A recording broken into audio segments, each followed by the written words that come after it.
Hello வணக்கம் நேர்களே. FM Rainbow 102.8ல இது ஹலோ டாக்டர். நான் உங்க ஆர்ஜே ஆஷா. ஹலோ டாக்டர் நிகழ்ச்சியில இன்னைக்கு உங்க ஆரோக்கியத்துக்காகவும் ஒரு முக்கியமான டாபிக்கை பத்தி தான் பேச போறோம். எஸ், இன்னைக்கு பிளாஸ்மா பரிமாற்ற சிகிச்சை, பிளாஸ்மா பிரித்தெடுப்பு சிகிச்சை.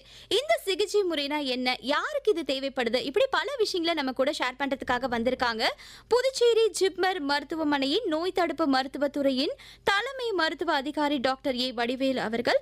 வணக்கம் sir, welcome to the show. வணக்கம் மேடம்.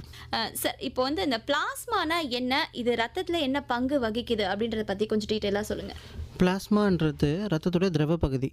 ரத்தத்தில் பார்த்தீங்கன்னா 4 பங்கு இருக்கும். ஒன்று பார்த்தீங்கன்னா ரெட் பிளட் செல்ஸ், எல்லாருக்குமே தெரியும். Red blood cells, white blood cells, platelet, பிளாஸ்மான் இருக்கும். பிளாஸ்மா வந்து திரவ நிலையில் இருக்கும். பிளாஸ்மா முக்கியமாக எதாலன்னா நம்ம பாடியே வாட்டரில் தான் இருக்குது. ஸோ அதுவும் வாட்டர் 90% வாட்டர் இருக்கும். ப்ளஸ் அதில் வேறு என்ன இருக்கும்னு கேட்டிங்கன்னா ஆல்புமின் இருக்குது நம்மளுக்கு. அப்புறம் இம்யூனோகுளோபின் சொல்கிறோம், ஆல்புமின். அடுத்தது பார்த்திங்கன்னா ஹார்மோன்ஸ் இருக்குது அதில்.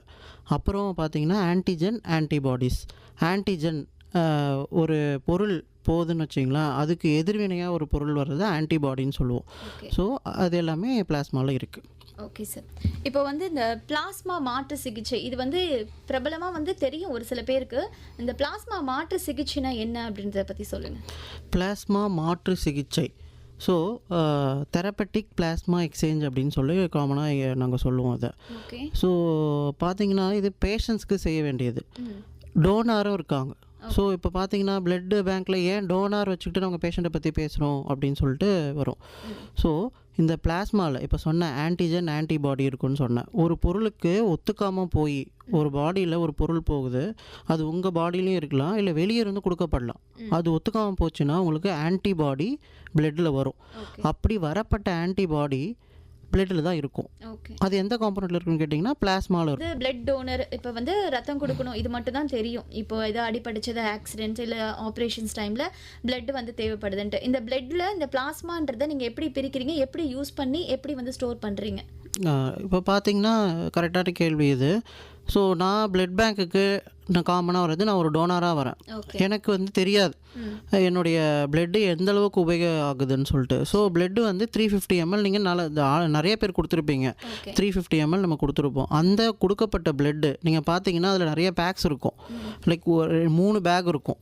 3 பேக் இருக்கும் போது உங்கள்கிட்ட ஒரு சைன் வாங்குகிறோம். நாங்கள் உங்கள் பிளட்டை நாங்கள் டெஸ்ட் பண்ணுறோம். ப்ளஸ் உங்கள் பிளட்டை வந்து பேஷண்ட்ஸ்க்கும் யூஸ் பண்ணிக்கிறோம். யூஸ்வலாக பிளட் யார் கொடுக்க போகிறோம்? நம்ம சொந்தக்காரங்களுக்கு யாருக்காவது அடிபட்டு போச்சு, இல்லை பிரசவத்தில் இருக்காங்க, இல்லை யாருக்காவது சர்ஜரி இருக்குது அப்படின்னு சொன்னால் பிளட் கொடுக்குறோம். ஸோ கொடுக்கப்பட்ட பிளட்டு என்ன ஆகுது பார்த்தீங்கன்னா பிரிக்கப்படுது. சென்ட்ரிஃபியூஜ்ன்ற முறையில் பிரிக்கப்படுது. பிரிக்கப்படும் போது நான் ரத்தத்தில் பகுதிகள் இருக்குன்னு நிறைய சொல்லியிருந்தேன் இல்லைங்களா. ரெட் பிளட் செல்ஸு, பிளேட்லெட்ஸு, பிளாஸ்மான்னு பிரிக்கப்படுது. ரெட் பிளட் செல்ஸு ரெட் கலரில் இருக்கும். ஆப்வியஸாகவே ரெட் கலரில் இருக்கிறது அனிமியா, சுத்த சோகை இருக்குது இல்லைங்களா, அவங்களுக்குலாம் போய் சேரும். பிளேட்லெட்ஸு உங்களுக்கு நல்லாவே தெரியும்.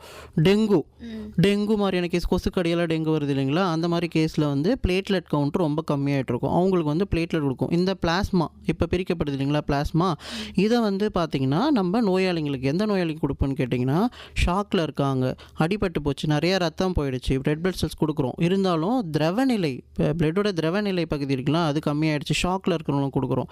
அடுத்து சில நோய்கள் டிடிபி ஆகிய ரத்த சம்மந்தப்பட்ட நோய்களுக்கு ரத்தம் அழிஞ்சிக்கிட்டே இருக்கும். அந்த மாதிரி நோய்களுக்கு பிளாஸ்மா நம்ம கொடுக்குறோம். ப்ளஸ் ஆல்புமினும் சேர்த்து கொடுக்கலாம் நம்ம. ஸோ இதில் என்ன பார்த்தீங்கன்னா, இப்போது ஏன் இதை பற்றி பேசுகிறோம் நம்ம பிளாஸ்மா டொனேஷன் பற்றி? இதில் என்னன்னு கேட்டிங்கன்னா, ஹோல் பிளட்டாக இப்போ நம்ம கொடுக்குறோம். 350 ml ஒரு டோனார் வந்தால் இதுலேயே பிளாஸ்மாவும் தனியாக கொடுக்குறான ஆப்ஷன்ஸ் இருக்குது.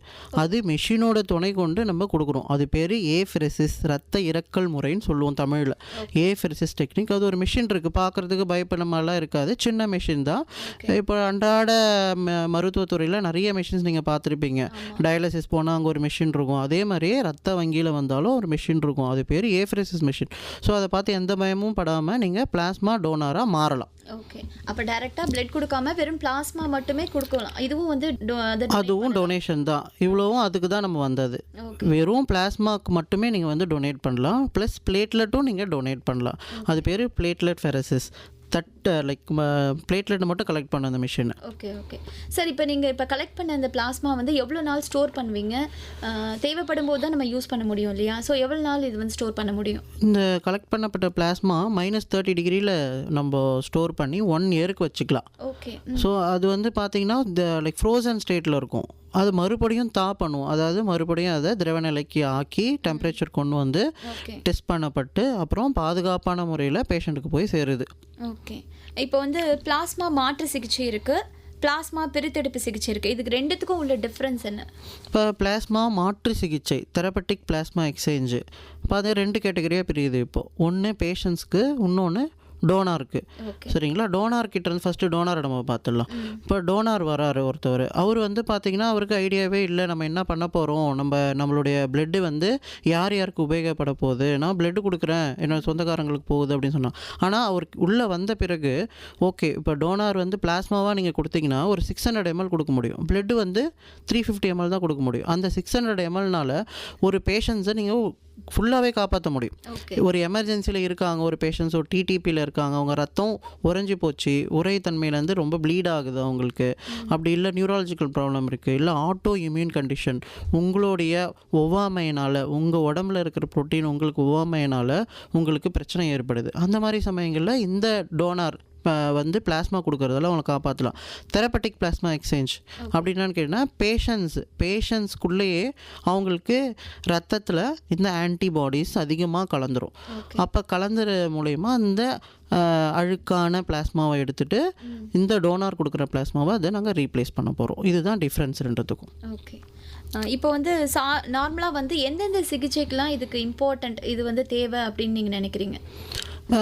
என்னென்ன டிசீசஸ் அப்படி பார்த்தீங்கன்னா அந்த பேஷண்ட்ஸ்க்கு மட்டும்தான் இது பொருந்தும். இது நம்ம பேச போகிறது இது பேஷண்ட்ஸில் என்னென்ன டிசீஸ் வரும் அப்படின்னு கேட்டிங்கன்னா 3 பிரிக்கலாம், 3 கூறாக பிரிக்கலாம். நம்ம நியூராலஜிக்கல் டிசார்டர், நியூராலஜிக்கல் நரம்பு சம்மந்தப்பட்ட டிசார்டர்ஸ், அப்புறம் kidney disorders, next liver disorders, அப்புறம் பிளட்டிலே ஏற்படக்கூடிய டிசார்டர்ஸ். நியூராலஜிக்கல் டிசார்டர்ஸ் அப்படின்னு பார்த்தீங்கன்னா நியூராலஜிக்கல் டிசார்டர்ஸ் எப்படி அட்டாக் பண்ண போகுது, ஸ்பைனல் கார்டை போய் குல்லியன் பேரி சிண்ட்ரோம்னு சொல்லுவோம். அது ஜிபிஎஸ்ன்னு காமனாக நிறைய பேருக்கு வருது.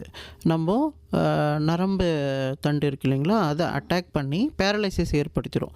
ஸோ என்னென்ன ஆன்டிபாடிஸ் தான் நம்ம உடம்புல தானாகவே நம்ம உடம்பே ஒவ்வாமையினால், நம்ம உடம்புக்குள்ளே இருக்கிற ப்ரோட்டீனோட ஒவ்வாமையினால் எதிர்வினை பொருள் வந்து அது போய் அட்டாக் பண்ணி பேரலைசிஸ் காஸ் பண்ணுது. ஸோ கிட்னிலையும் அதே மாதிரி தான் உங்களுக்கு குட் பேச்சர் சிண்ட்ரோம் சொல்லுவோம். அதை நாங்கள் அடுத்தது நெஃப்ரைட்டிஸ், லூப்பஸ் நெஃப்ரைட்டிஸ், இல்லை நிறையா டிசீஸ் வந்து இருக்குது. அதில் அந்த டிசீஸ் கிட்னியும் அஃபெக்ட் பண்ணும்.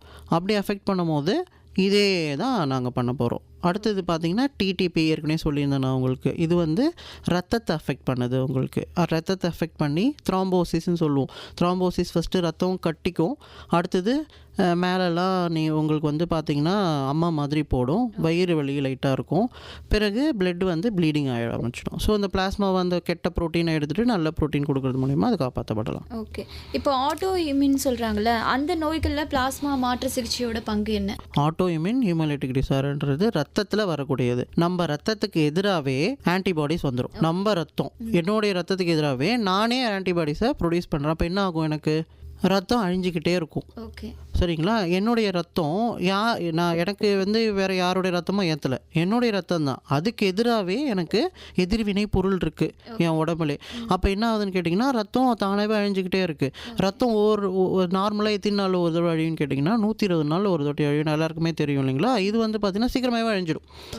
சீக்கிரமாக அழியிறது மூலிமா என்ன ஆகுது, எனக்கு மூச்சு வாங்க ஆரம்பிச்சிடுது, எனக்கு ரொம்ப டயர்டாகிடுறேன், கண்ணெல்லாம் வந்து பார்த்திங்கன்னா பேலாக இருக்குது, ரத்த சோகையில் ரொம்ப அதிகமாக வரும், ரொம்ப மூச்சு வாங்குது, மற்ற சிஸ்டம்லாம் இன்ஃபெக்ஷன் வந்துடுது, எனக்கு வெளியே போக முடியல, நடக்க முடியல. இதுதான் ஆட்டோ இம்யூன் ஹீமோலைட்டிக் அனீமியான்னு சொல்லுவோம்.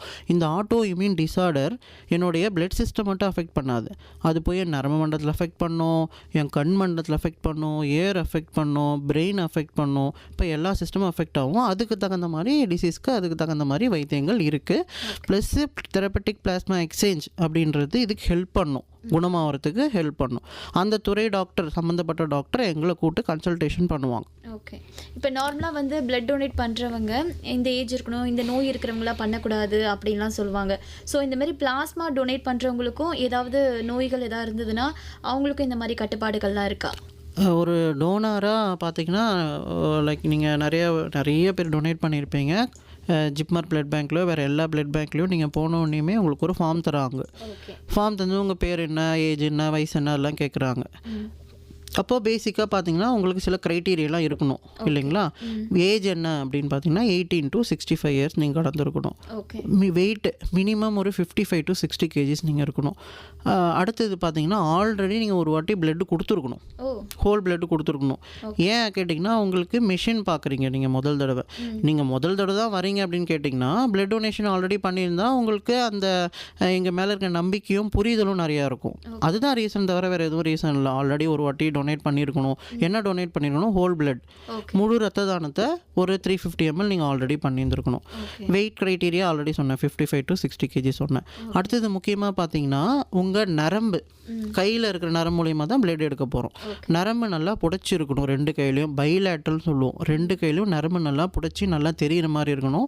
ஒரு 55 to 60 kg இருக்கிற மென்னு, நல்லா ஹைட்டாக இருக்கிற மென்னு வில் பி ஃபிட்டு தான். அதனால் ஃபிட்டாக இருக்கணும் அப்படின்னு நம்ம சொல்ல வேணாம். இந்த க்ரைட்டீரியாவில் பார்த்தா அவன் ஃபிட்டாக தான் இருப்பான். முக்கால்வாசி மேல்ஸ் இருந்தால் ப்ரெஃபரபிள் தேன் ஃபீமேல்ஸ். கல்யாணம் ஆகாத ஃபீமேல்ஸ்லாம் எடுக்க கூடாது அப்படின்னு சட்டப்படி எந்த விதியும் கிடையாது. இருந்தாலும் மேல்ஸ் தான் ப்ரிஃபர் பண்ணுறோம் ஒரு ப்ரொசீஜர் அப்படின்றதால. ஸோ அடுத்தது பார்த்திங்கன்னா பிளட் டெஸ்ட்டுக்கு அனுப்புகிறோம் நாங்கள். ஸோ இமிடியேட்டாக அன்றைக்கே இந்த ப்ரொசீஜர் பண்ண போகிறது கிடையாது. நாங்கள் பிளட் டெஸ்ட்டு எடுக்க போகிறோம். என்னென்ன எடுப்போம் கேட்டால் ஹீமோக்ளோபின் மோர் தென் 12.5 நம்மளுக்கு இருக்கணும். பிளேட்லெட் கவுண்ட்டு அதில் பார்க்குறோம். ப்ளஸ்ஸு பிளாஸ்மா, ஆல்ரெடி பிளாஸ்மா தான் எடுக்க போகிறோம் இல்லைங்களா. அப்போ ஆல்புமின் பார்க்குறோம். 6 கிராம் per deciliter இருக்கணும். லைக் இல்லை பிளேட்லெட் கவுண்ட் அப்படின்னு பார்த்தீங்கன்னா 1.5 lakhs மேலே இருக்கணும். அப்படி இருந்தால் தான் இந்த ப்ரொசீஜருக்கு நீங்கள் எலிஜிபிள்.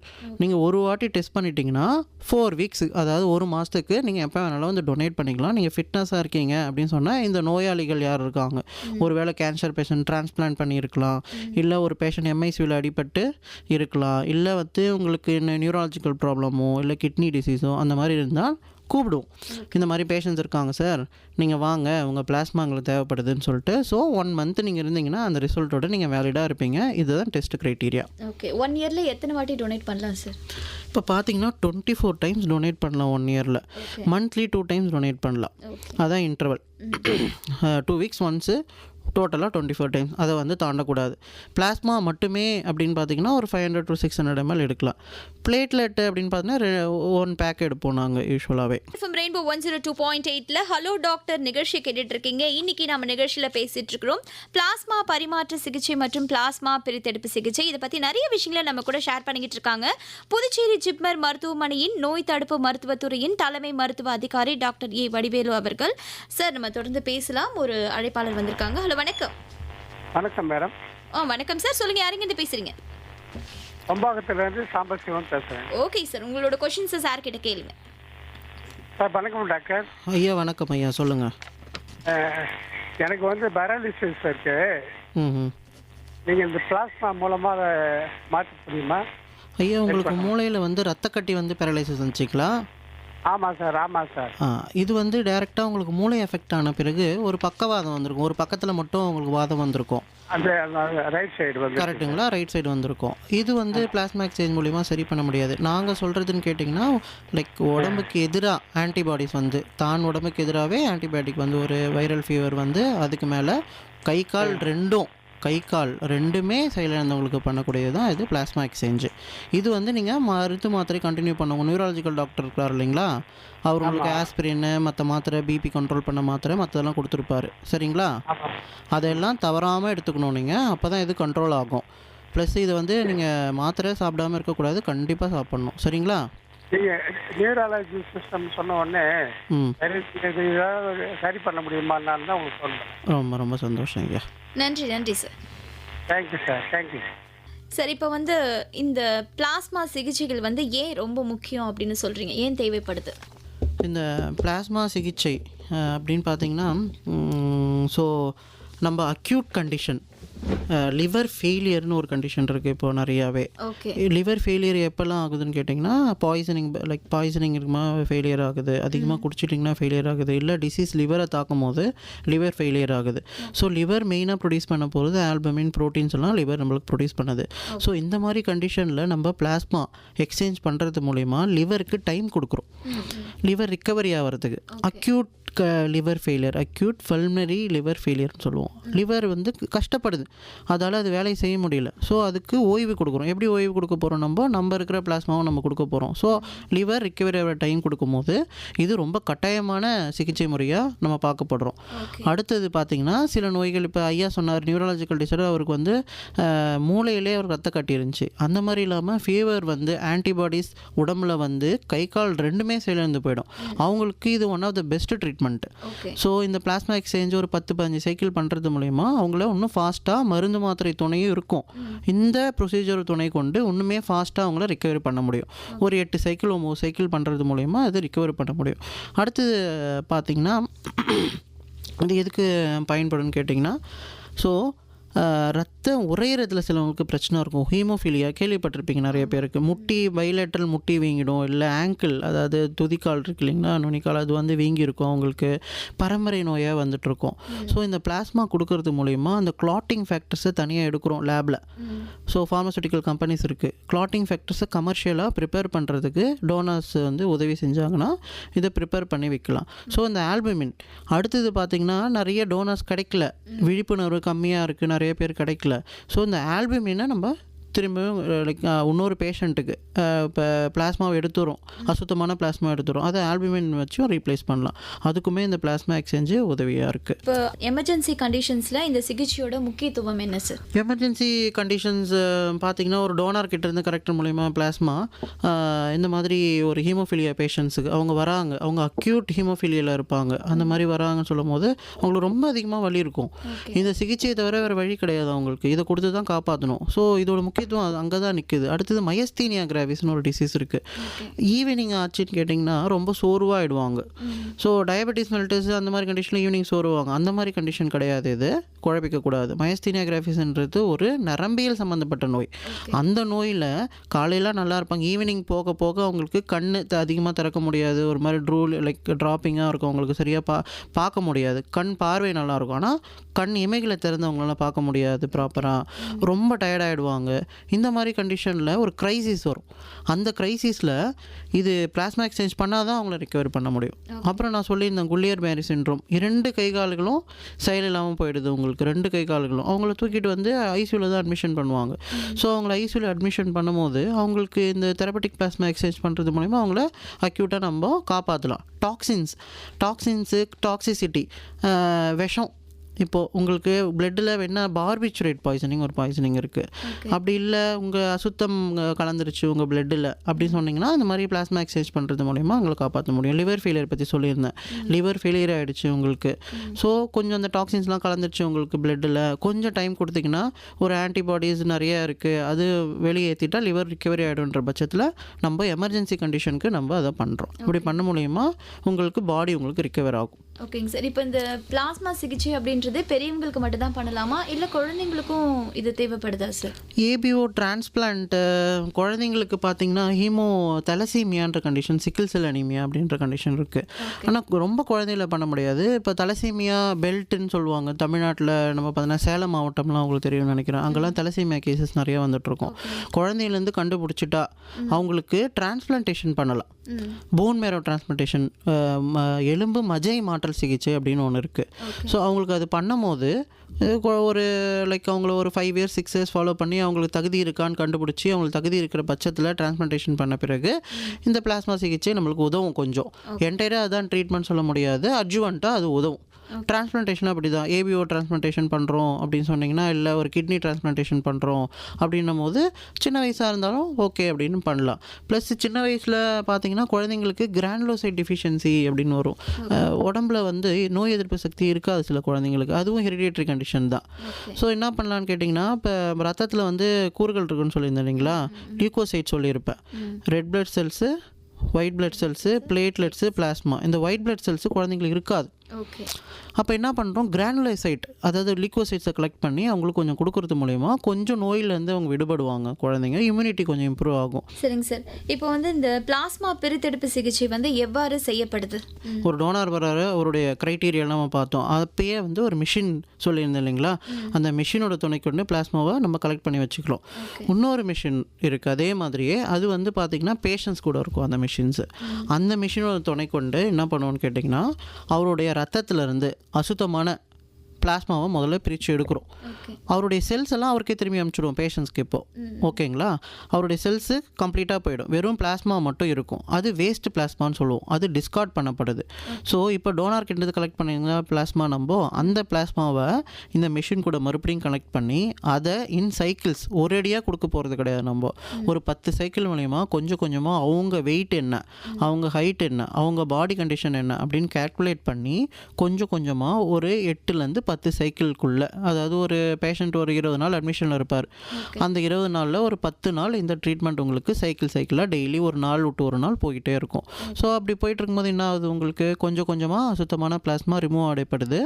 நல்ல பிளாஸ்மா யார்கிட்டருந்து நல்ல பிளாஸ்மா கிடைக்குது, டோனார் கிட்டேருந்து நல்ல பிளாஸ்மா கிடைக்குது இல்லைங்களா. யார் டோனார், நானும் நீங்களும் தான் டோனார். ஃபிட்டாக இருந்தால் நானும் நீங்களும் உங்களை மாதிரி நல்ல டோனார் கிடைக்கிறோம். அவங்ககிட்ட இருந்த பிளாஸ்மாவை உங்கள் பிளட் குரூப் மேட்ச் பண்ணி, நீங்கள் ஏ பிளட் குரூப் இருந்தால் ஏ பிளட் குரூப் கொடுக்குறோம், நம்ம பினா பி கொடுக்குறோம், நம்ம ஏபினா ஏபி கொடுக்குறோம், பிளட் குரூப் மேட்ச் பண்ணி நம்ம கொடுக்குறோம்.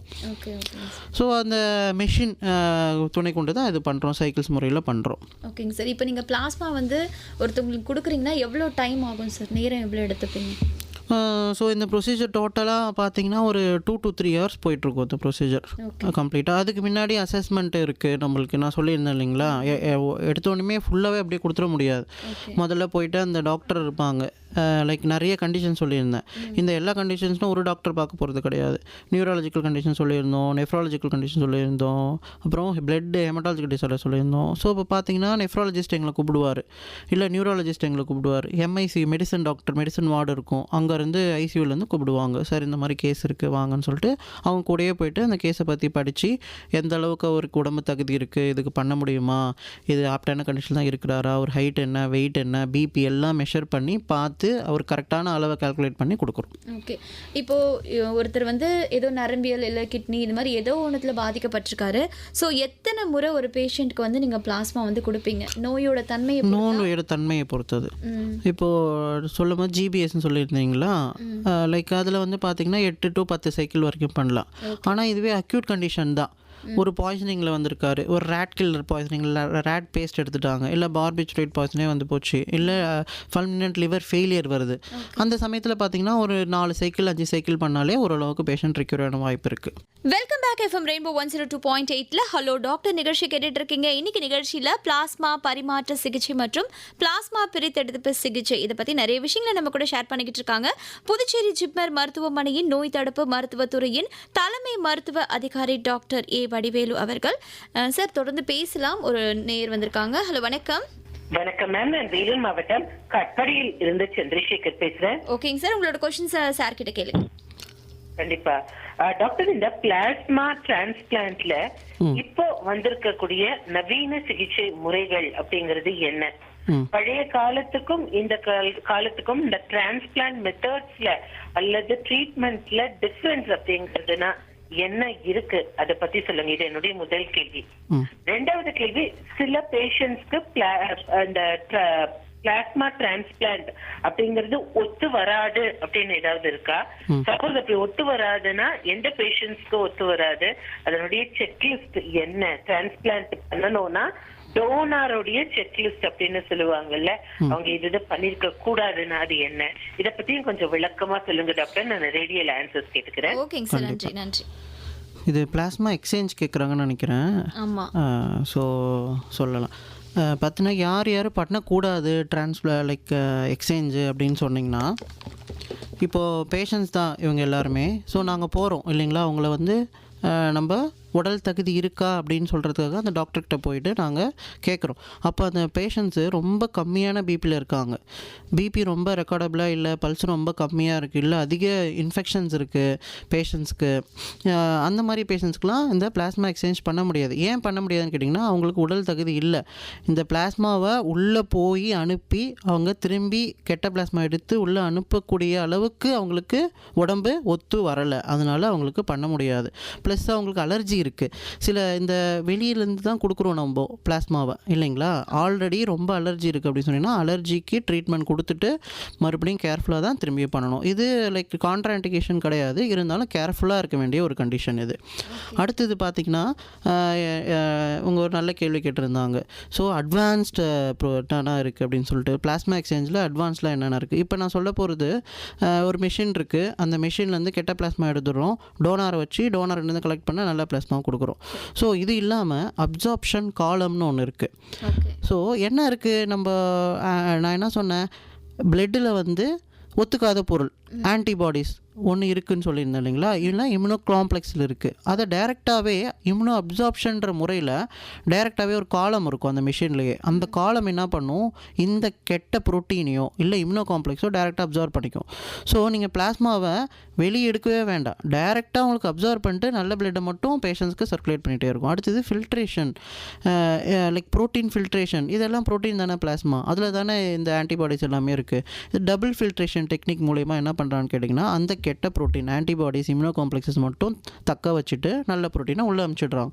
இது மூலிமா இதெல்லாம் மாடர்ன் டெக்னாலஜி ஒன்றுமே வந்து ரிசர்ச் ஓரியன்ட்லேயும் லைக் பைப்லைன்லேயும் இருந்துகிட்ருக்கு. ஸோ கூடிய சீக்கிரம் இம்யூனோ அப்சார்ப்ஷன் காலம்லாம் வந்து போச்சு. டபுள் ஃபில்ட்ரேஷன் டெக்னிக்கு சில நோய்களுக்கான டெக்னிக்ஸ்லாம் வந்திருக்கு. மற்றபடி இதெல்லாம் இன்னும் ரிசர்ச்சில் தான் இருந்துகிட்ருக்கு. இதெல்லாம் இன்னும் வரணும். காமனாக ஜிப்மர்லேயும் இப்போ கிடையாது, ஜிப்மர் மாதிரி ஹாஸ்பிட்டல்லையும் இது வரந்தால் நல்லாயிருக்கும்.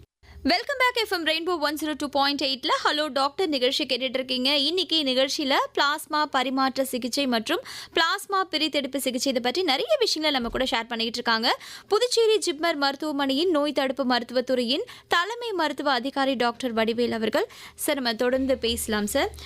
இப்போ வந்து இந்த சிகிச்சையில் பயன்படுத்தப்படும் இந்த எக்யூப்மெண்ட்ஸ்லாம் என்ன சார் இந்த பிளாஸ்மாவில்? ஸோ லைக் நிறைய கம்பெனிஸ் இருக்குது எக்யூப்மெண்ட்ஸ்லேயே, கம்ப்யூட்டர்ஸ் மாதிரி தான் நிறைய கம்பெனிஸ் வரும். ஹெமனட்டிக்ஸில் எம்சிஎஸ் மிஷின் சொல்லிட்டு, அப்புறம் கோப் ஸ்பெக்ட்ரா, டெர்மோ, அப்புறம் லைக் ட்ரிம்மா ஆக்சில், அமிக்கஸ், இந்த மாதிரி நிறைய மிஷின்ஸ் இருக்குது. மிஷினோட தன்மையை பொறுத்து என்னென்ன அதுக்கு யூஸ் பண்ணுறோம் அப்படின்னு சொல்லிட்டு ஹெமனட்டிக்ஸ், அமிக்கஸ் இதெல்லாம் பேசிக்காகவே பிளாஸ்மா எக்ஸ்சேஞ்ச் யூஸ் பண்ணலாம்.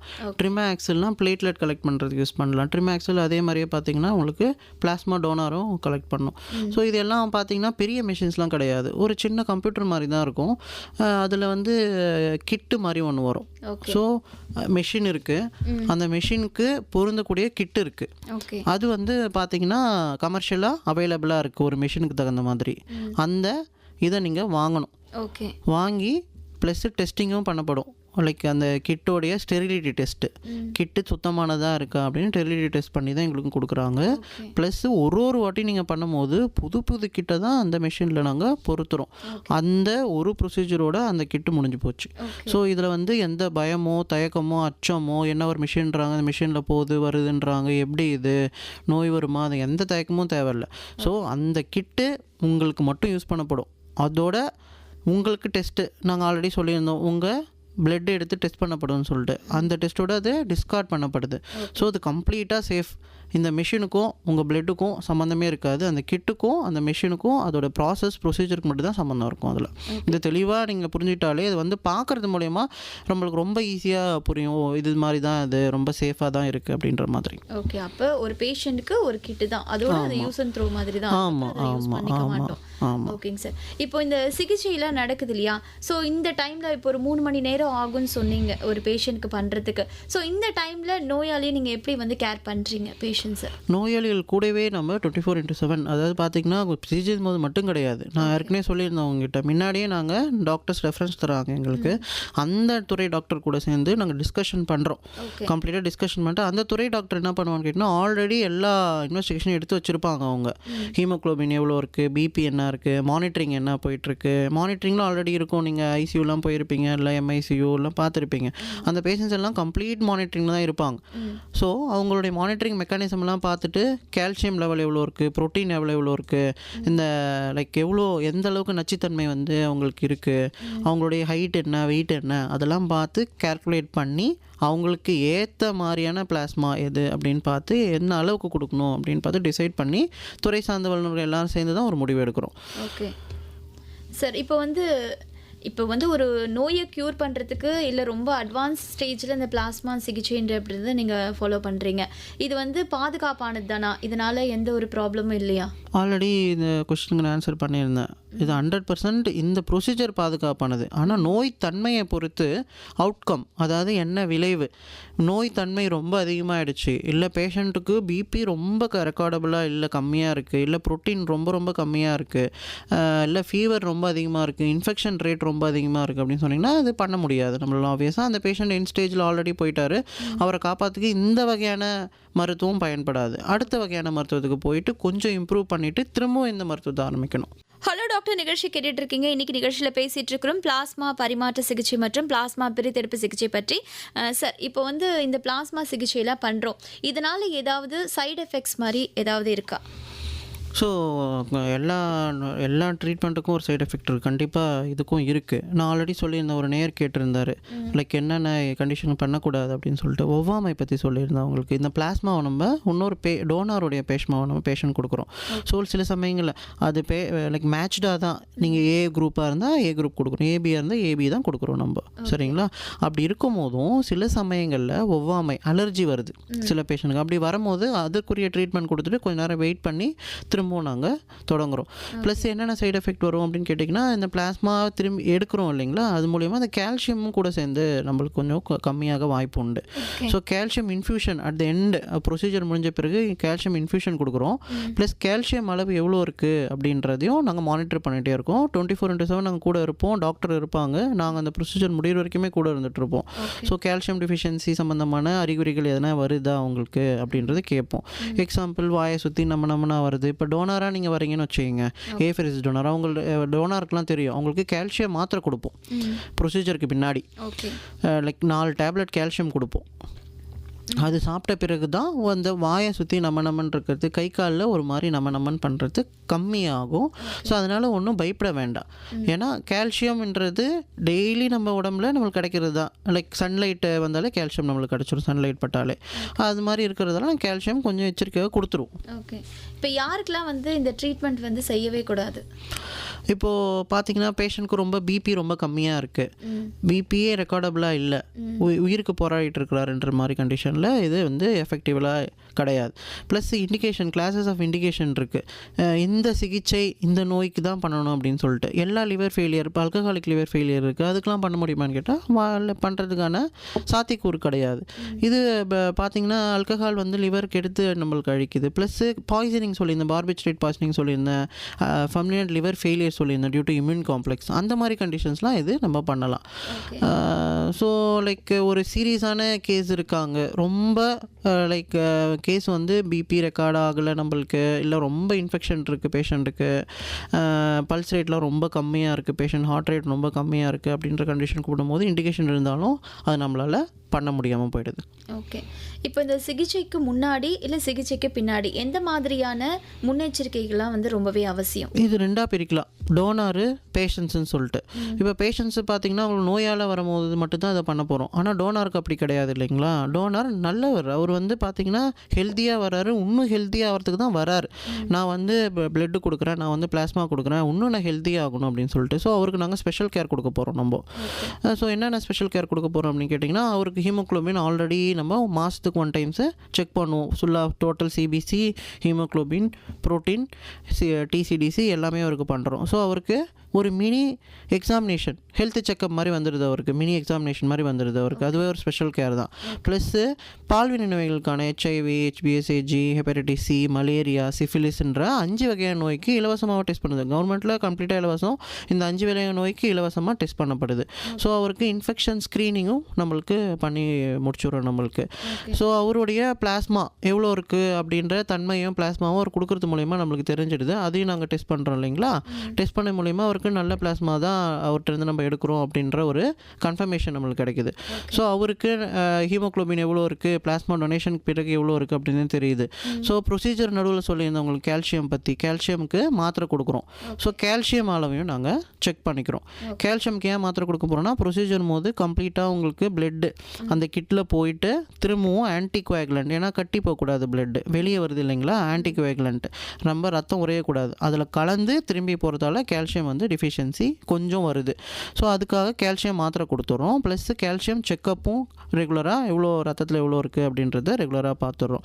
முடிச்சிட்ட பிறகு என்ன பண்ணுறோம், லைக் டோனாரு டொனேட் பண்ணிட்டாரு. டோனார் ஏன் வராரு, ஒன்று பிளாஸ்மா கொடுக்க வராரு, இல்லை டெங்கு மாதிரி பேஷண்ட்ஸுக்கு பிளேட்லெட் கொடுக்க வராரு, இல்லை குழந்தைங்களுக்கு கிரானுலோசைட் எதனா கொடுக்க வராரு. ஸோ இந்த மாதிரி ரத்த கூறுகளை கொடுக்க வராரு அவர். ஸோ அதுக்கு தகுந்த மாதிரி ஒரு கேர் வருது. போஸ்ட் டொனேஷன் கேர் அப்படி பார்த்தீங்கன்னா அவர் முடிச்சிட்ட பிறகு அவருக்கு நல்ல ரெஸ்ட்டு, நிறைய தண்ணி கொடுக்க சொல்கிறோம் நாங்கள். நல்ல ரெஸ்ட் எடுங்க, நிறைய தண்ணி கொடுங்க. ப்ளஸ்ஸு ஒரு 1 hour ப்ரொசீஜர் அது கம்ப்ளீட்டாக. அவரை அப்பயுமே கூட இருந்து மானிட்டர் பண்ணிக்கிறோம் நாங்கள். டயட் கொடுக்குறோம் கம்ப்ளீட்டாக. டயட் கொடுத்துட்டு அந்த இடம் ப்ளீடிங் ஆகாமல் பார்க்குறதுக்கு பிளாஸ்டர் ஒட்ட சொல்கிறோம், கையை தூக்கி பிடிக்க சொல்கிறோம், கூட இருந்தே பார்த்துட்டு. ப்ளஸ்ஸு நல்ல லைக் அன்னைக்கு மட்டும் ட்ராவல் பண்ணக்கூடாது, அவர் எக்ஸசைஸ் பண்ணக்கூடாது, நல்லா ரெஸ்ட் எடுக்கிறோம், நல்லா தூங்கணும். மற்றபடி ஒரு நாள் 24 hours கழித்து அவருக்கு எதனா ப்ராப்ளம்னா திரும்பி ரிப்போர்ட் பண்ண மெக்கானிசமும் இருக்குது. ஃபார்ம்ஸ்லேயே நம்பர் கொடுத்துருவோம். எதுவாக இருந்தாலும் 24/7 அவர் வந்து எங்களை பார்க்கலாம். ப்ளஸ்ஸு அவர் 24 hours கழித்து he is free to do. என்ன பண்ணணும், நீங்கள் எக்ஸசைஸ் பண்ணலாம், வாக்கிங் போகலாம், ஜாகிங் போகலாம், நீங்கள் எப்பயும் மாதிரியே நீங்கள் நார்மலாக இருக்கலாம். ஏன்னா பரிந்துரைக்கப்பட்ட அளவுக்கு தான் அவங்க பிளாஸ்மாவும் பிளேட்லெட்டும் எடுக்கப்படுறது தவிர, அதனால் 24 hours மட்டும்தான். எக்ஸாம்பிள் அது அசதி இருக்கக்கூடாதுன்றதுக்காக தான் இதெல்லாம் பண்ணப்படுது. Welcome back. எஃப்எம் ரெயின்போ 102.8ல ஹலோ டாக்டர் நிகழ்ச்சி கேட்டுட்டு இருக்கீங்க. இன்னைக்கு நிகழ்ச்சியில் பிளாஸ்மா பரிமாற்ற சிகிச்சை மற்றும் பிளாஸ்மா பிரித்தெடுப்பு சிகிச்சை இதை பற்றி நிறைய விஷயங்களை நம்ம கூட ஷேர் பண்ணிக்கிட்டு இருக்காங்க. புதுச்சேரி ஜிப்மர் மருத்துவமனையின் நோய் தடுப்பு மருத்துவத்துறையின் தலைமை மருத்துவ அதிகாரி டாக்டர் ஏ வடிவேல் அவர்கள். சார், நம்ம தொடர்ந்து பேசலாம். இந்த ரத்த தானம் பண்ணுறாங்க இல்லையா, இதுக்கும் இந்த பிளாஸ்மா பிரித்தெடுப்பு இது ரெண்டுத்துக்கும் இருக்கக்கூடிய டிஃப்ரென்ஸ் என்ன? ரத்த தானம் லைக் பார்த்தீங்கன்னா 350 ml கொடுக்குறோம் ரத்த தானம். இமீடியட்டாக வந்த உடனேயுமே ரத்த தானம் நீங்கள் பண்ணிடலாம். இன்றைக்கி நீங்கள் வரீங்கன்னா இன்றைக்கே நீங்கள் பண்ணிடலாம். ஆனால் பிளாஸ்மா பிரித்தெடுத்தல்ன்றது அப்படி கிடையாது. ஒரு நாளாவது அட்லீஸ்ட் வெயிட் பண்ணோம். ஏன்னா அவங்க ரத்த தகுதியும் உடல் தகுதியும் இருக்கான்னு செக் பண்ணுறோம் நம்ம. ஸோ ரத்த தானம் 350 ml to 450 ml என்ன வெயிட் அப்படின்னு கேட்டால் ஒரு 45 kg to 50 kg இருந்தால் போதும் ரத்த தானத்துக்கு. லைக் இமீடியட்டாகவே ஒரு ஃபார்ம் இருக்கும், அதை ஃபில் பண்ணுறீங்க. உங்களுக்கு உடல் தகுதி இருக்கா, ஹீமோக்ளோபின் எவ்வளோ இருக்குது, 12.5 மேலே இருக்கா, உங்களுக்கு வெயிட் கரெக்டாக இருக்கா, இன்றைக்கி நல்லா இருக்கீங்களா, நீங்கள் சாப்பிட்டீங்களா, உடம்பு நல்லா ஃப்ரீயாக இருக்கா, நல்லா தூங்குனீங்களா, ஸ்மோக்கிங் இல்லையா அப்படின்ற பேசிக் கொஸ்டின்ஸ் மட்டும் வந்த பிறகு டேரெக்டாக நீங்கள் பிளட் டொனேஷனுக்கு அனுமதிக்கப்படுறீங்க. நேராக உள்ள டாக்டர் இருப்பாங்க, அவங்க பிபி செக்அப் பண்ணுறாங்க, நீங்கள் உள்ளே போயிட்டு பிளட் டொனேட் பண்ணுறீங்க, 350 ml கொடுக்குறீங்க. உங்களுக்கு நல்லா டயட் கிடைக்க போகுது, டாக்டர் அட்வைஸ் பண்ண போகிறாரு டொனேஷன் பண்ண பிறகு என்ன அப்படின்னு சொல்லிட்டு. உங்களுக்கு பிரித்து எடுக்கிற பிளட்டு டேரெக்டாக காம்பனன்ட் லேபில் போயிடுது, அதாவது பிரித்து எடுக்கிற இடத்துக்கு போயிடுது. Plasma donation or platelet donation, granulocyte donation இது அப்படி கிடையாது. ஆல்ரெடி சொல்லியிருந்தோம் இல்லைங்களா. ஸோ நீங்கள் வந்த பிறகு பேஷண்ட்ஸ்க்காக தான் வரீங்க, நீங்கள் எக்ஸ்க்ளூசிவாக பேஷண்ட்ஸ்க்காக தான் வரீங்க, நீங்கள் ஒரு plasma donor. So like particular பேஷண்ட்காக வரலாம், இல்லை ஜென்ரலாக வரலாம். 2 வகையாக இருக்குது. உங்கள் ரிலேட்டிவ் யாருக்காவது உடம்பு சரியாமல் போகலாம், இல்லை நான் பிளாஸ்மாவை நீங்கள் எடுத்துங்க சார், யாருக்கு வேணாலும் யூஸ் பண்ணிக்கங்க அப்படின்னு சொல்கிறவங்களும் இருக்காங்க. ரெகுலராக ஒரு 100 தடவைக்கு மேலே பிளாஸ்மா டொனேஷன் பண்ண டோனர்ஸ்லாம் எங்கள் கிட்டே இருந்துகிட்ருக்காங்க. யாருக்கு வேணாலும் கொடுப்பாங்க. சார் எனக்கு மாதத்துக்கு 2 வாட்டி கொடுத்துட்டேன் சார், நான் நெக்ஸ்ட் மந்த் வந்து போச்சு, எனக்கு பிளட் எடுத்துங்க அப்படின்னு சொல்கிறாங்க. ஸோ அவங்களுக்கு விழிப்புணர்வு ஆல்ரெடி இருக்குது. ஸோ அவங்களுக்கு பிளட் டெஸ்ட் ஆல்ரெடி சொல்லியிருந்தேன், அந்த பிளட் டெஸ்ட் தகுதி இருக்குது, உடல் தகுதி இருக்குது, ஹீமோக்ளோபின் தகுதி இருக்குது அப்படின்னு சொன்னிங்கன்னா அவங்கள நாங்கள் ரெஜிஸ்டரில் நோட் பண்ணி வச்சுக்கிறோம். அவங்களுக்கு அந்த பேஷண்ட்டுக்கு நீடு தகுந்த மாதிரி கூப்பிட்டு டோனாருக்கு பிளாஸ்மாவோ பிளேட்லெட்டோ இல்லை கிரானுலோசைட்டோ என்ன தேவையோ அது அவங்ககிட்ட எக்ஸ்பிளைன் பண்ணி எப்படி பண்ண போகிறோன்றதை சொல்லி அதுக்கு தகுந்த மாதிரி அவங்களுக்கு புரிய வச்சு கவுன்சிலிங் கொடுத்து அதை எடுக்கிறோம். இதுதான் பேசிக்கான வித்தியாசம். இப்போ நட்ஷெல்லில் சொல்லணும்னா ஒரு பிளட்டு கொடுக்கணும் அப்படி சொன்னிங்கன்னா உடனே கொடுத்துடலாம். ஆனால் பிளாஸ்மா கொடுக்கணும் அன்னைக்கு கொடுக்க முடியலனாலும் அது கொடுக்கறது மூலயமா நீங்கள் நேராக ஒரு பேஷண்ட்டை டைரெக்டாகவே காப்பாற்றுறீங்க. ஹலோ டாக்டர் நிகழ்ச்சியோட நிறைவு தருணத்துக்கு வந்தாச்சு. சார், இப்போ வந்து இந்த பிளாஸ்மா அந்த டோனர் பண்ணுறதோ இல்லை இந்த பரிமாற்ற சிகிச்சை, இந்த பிரித்தெடுப்பு சிகிச்சை, இதை பற்றி பொதுமக்களுக்கு எந்த அளவுக்கு விழிப்புணர்வு இருக்குன்னு நினைக்கிறீங்க? நேயர்களுக்கு நீங்கள் என்ன சொல்ல விரும்புகிறீங்க? பார்த்தீங்கன்னா இப்போது நிறைய பேருக்கு பயம் இருக்குது. இப்போது டொனேஷன் பண்ண வராங்க, அவங்கக்கிட்ட நீங்கள் பிளாஸ்மா கொடுக்கணும் அப்படின்னு சொல்லும் போது ஜென்ரலாக வரவங்களுக்கு ரொம்ப ஒரு பயம், என்ன பண்ண போகிறீங்க அப்படின்ற ஒரு பயம் அதிகமாக இருக்குது. இதுவே ஒரு பேஷண்ட்ஸ்க்காக நீங்கள் வரீங்க, ஒரு டிரான்ஸ்பிளான்டேஷன் ஒரு பேஷண்ட்ஸ் இருக்காங்க, இல்லை நியூரலாஜிக்கல் டிஸார்டரில் ஒரு பேஷண்ட் இருக்காங்க உங்களுக்கு, அப்படின்னும் போது அவங்களுக்கு வேறு வழி இல்லை அப்படின்றதுல உள்ளே வராங்க. அப்படி உள்ளே வரவங்க பார்த்தீங்கன்னா அதை பார்த்துட்டு இது ரொம்ப நல்லா இருக்கே அப்படின்னு சொல்லி எங்கள்கிட்ட ரெகுலர் டோனராக ஆனோன்னு இருக்காங்க. ஸோ அந்த மாதிரி அவங்க கிட்ட இருந்து இன்ஸ்பிரேஷன் எடுத்துக்கிட்டு நார்மல் டோனர் இருக்காங்களா அவங்களுமே கன்வெர்ட் ஆகுறாங்க. ஸோ இதை பற்றின விழிப்புணர்வு இனிமே இன்னும் நிறையவே வரணும். நார்மல் டோனருக்கு சாதாரண பிளட் டொனேட் பண்ணாமல் பிளாஸ்மாவோ இல்லை பிளேட்லெட்டோ கொடுக்கறது மூலயமா இன்னும் நிறைய பேரை நீங்கள் டைரெக்டாக காப்பாற்ற முடியும். ஸோ உங்கள் லைக் பிளாஸ்மா டைரெக்டாக ஒரு பேஷண்ட்ஸுக்கு போய் சேருது. அது மூலயமா ஒரு குழந்தையோ ஒரு பெரியவங்களோ ஒரு அடல்ட்டோ ஒரு நியூரலாஜிக்கல் டிஸார்டர் இருக்கிறவங்களோ டைரெக்டாக காப்பாற்றப்படுறாங்க. இதை எல்லாருமே முன் வந்து செஞ்சுக்குமாறு வேண்டி கேட்டுக்கிறோம். ஓகேங்க சார், நிகழ்ச்சியோட நிறைவு தருணத்துக்கு வந்தாச்சு. இன்னைக்கு நம்ம நிகழ்ச்சியில் பேசிட்டு இருந்தோம் பிளாஸ்மா பரிமாற்ற சிகிச்சை மற்றும் பிளாஸ்மா பிரித்தெடுப்பு சிகிச்சை. இதை பற்றி நிறைய விஷயங்களை நம்ம நிலையத்துக்கு வந்து ஷேர் பண்ணிக்கிட்டாங்க புதுச்சேரி ஜிப்மர் மருத்துவமனையின் நோய் தடுப்பு மருத்துவத்துறையின் தலைமை மருத்துவ அதிகாரி டாக்டர் ஏ வடிவேல் அவர்கள். சார், உங்களுக்கு நிலையத்தின் சார்பாக மனமார்ந்த நன்றிகள் சார். வணக்கம்.